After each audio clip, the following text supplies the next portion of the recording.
if you have to pin it down to one thing, what was the primary reason, do you think, that you lost? Probably one of the biggest in my mind is we just didn't have enough time. Former Vice President Kamala Harris explaining why she thinks she lost the election as she promotes her new book. Meanwhile, she didn't hold back from digging in at President Trump. Do you think that there's anything he's done right since coming back into office? Does anything come to mind? You know, nothing comes to mind. Nothing. Anna, your question is next. I can leave it at that, but let me just say that I'm sure there are some things, but the reality is he is destroying our government.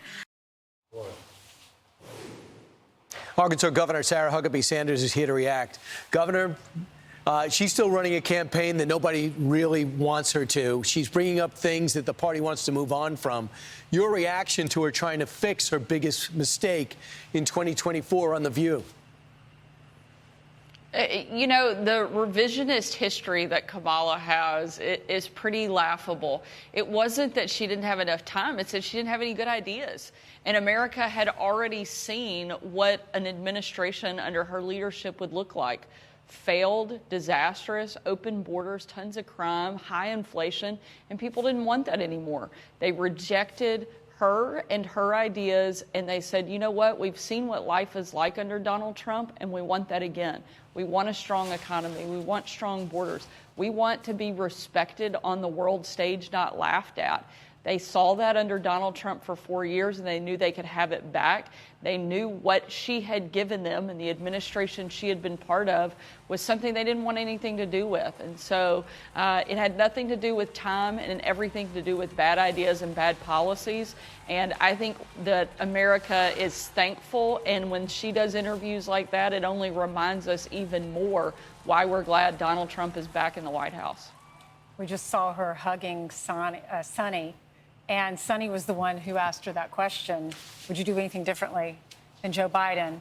And so we're going to play for you, Sarah, our governor, we're going to play for you that interview and then her reflection on it yesterday. Watch. If anything, would you have done something differently than President Biden during the past 4 years? There is not a thing that comes to mind. I'm a loyal person. And I didn't fully appreciate how much people wanted to know there was a difference between me and President Biden. I thought it was obvious. And I didn't want to offer a difference in a way that would be received or suggested to be a criticism.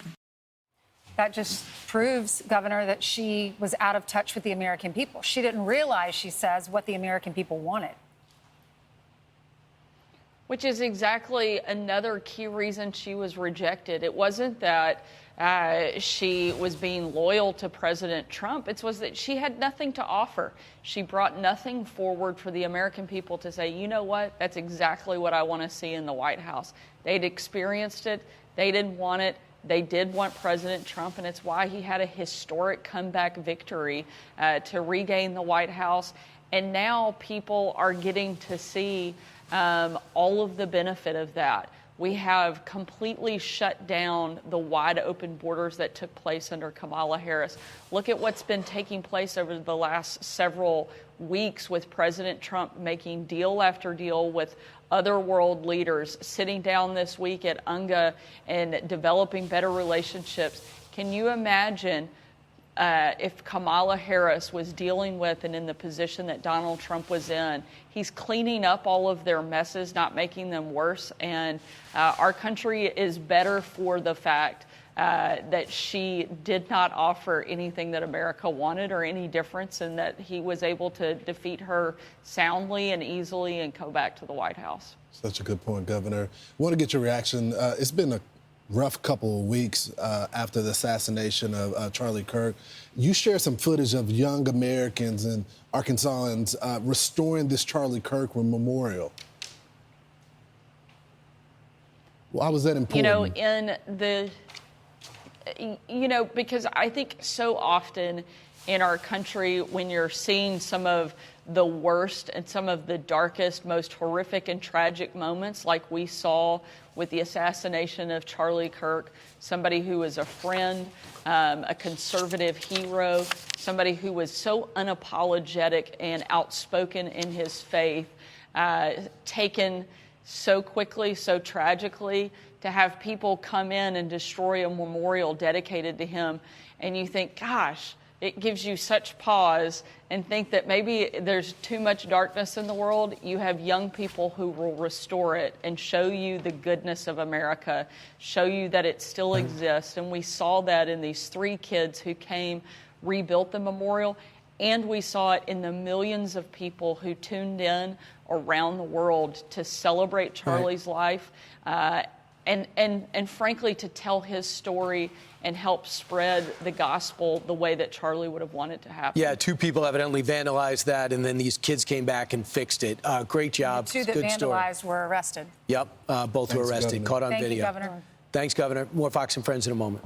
I'm Steve Doocy. I'm Brian Kilmeade. And I'm Ainsley Earhart. And click here to subscribe to the Fox News YouTube page to catch our hottest interviews and most compelling analysis.